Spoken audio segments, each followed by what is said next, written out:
You've probably seen videos of people doing test cutting with sharp swords on things like rolled tatami mats.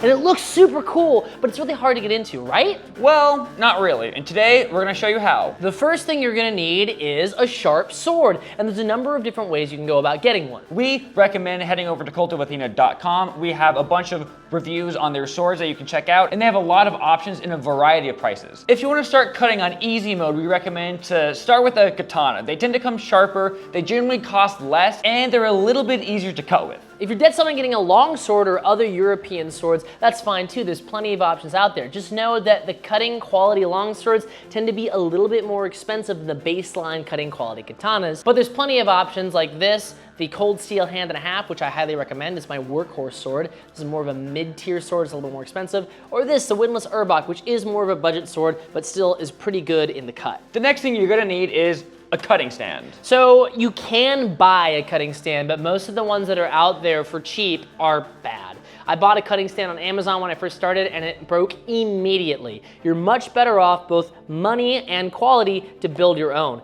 This didn't cost that much. I think this whole stand was like $12 to build, plus the tools that I already had. It's simple to build a stand like this. All you need to do is make this kind of spiral construction here, where you screw one piece in on the side, and the next piece goes on the next side, and the next piece goes on the next side, and then you have these sideways braces if you want them, but you don't really need them. For the central stand, go ahead and get a 4x4 post. The hardest part of this whole process is installing the spike. You will need a spike on your stand to hold the tatami in place, and the easiest way to do that is just to get an attachment to your drill that can hollow out a hole, zip, do that, and then put a dowel rod in it that you've sharpened. I put in a little extra bit here, this PVC pipe to hold the dowel rod a little bit sturdier. You don't have to do that, I just wanted to do it. You don't want your stand to sit too high. If your stand is too high, you're gonna get less cuts, and you also have to measure for the spike. If the spike sticks out that much, that means the lowest cut I can do is about here without hitting this. And you probably will hit it when you're first starting. The next thing you're gonna need is tatami. You can find pre-rolled tatami at a variety of shops online,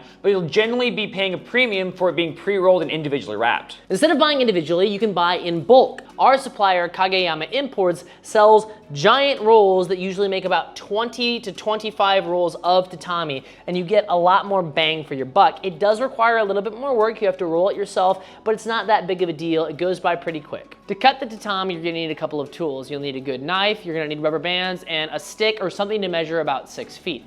Roll the roll out like this, measure to about 6 feet, and then cut. Tatami's pretty easy to cut. If you have a good knife, it just kind of slides right across. Next, you're gonna have to roll the tatami. An easy mistake to make here is rolling it too tight, which you want to avoid. You want to leave about a 1-inch gap so the post can go inside. So you're just gonna leave your about 1-inch hole and just roll it up. After that, you're gonna take your 4 rubber bands and you're going to put 2 on each end, equally distanced apart. All of them on. Okay. Then you space them out.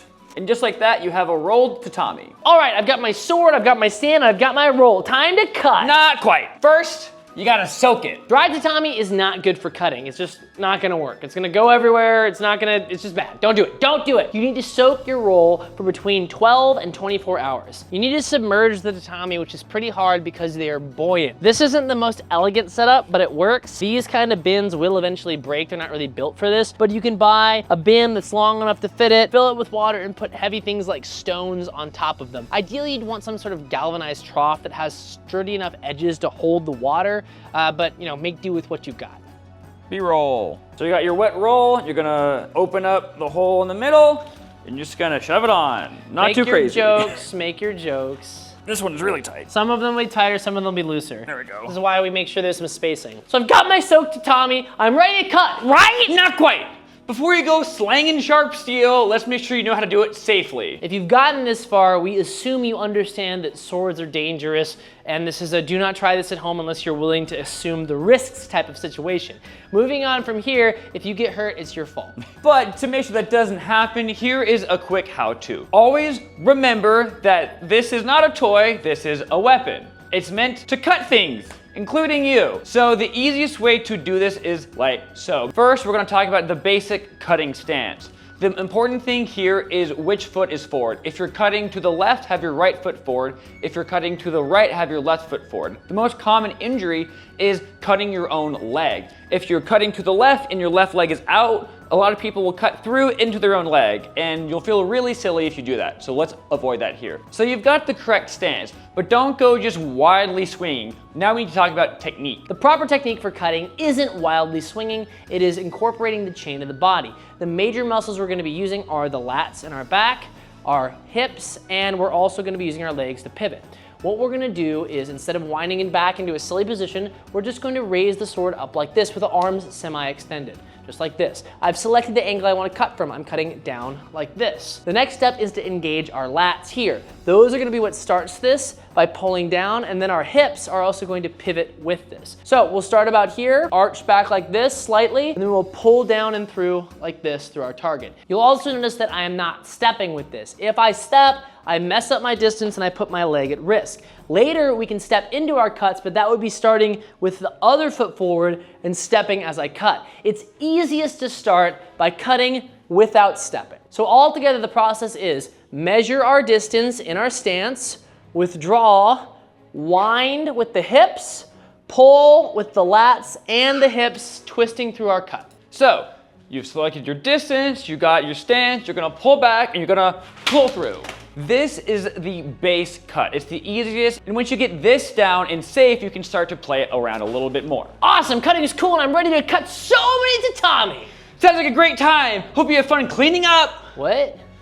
Tatami is really messy. Oh. And it smells bad, and it's wet, and it gets everywhere. Most people do this outside. Tatami is organic and it rots. Do not keep this lying around. It will get rancid. Drain the water as soon as you're done with it. Throw this stuff away. It can be composted if you want, but do not keep it around or you will regret it. Cutting tatami can be fun, safe, and super rewarding. The most expensive phase is the startup phase because you're gonna have to buy a sword and you're gonna have to make some equipment. The rules themselves aren't extraordinarily cheap, but if you buy them in bulk, it's a lot more affordable and you can get a lot of cuts out of it. Make sure to check out kultofathena.com to get some quality cutting swords and Kageyama Import to get bulk tatami rolls.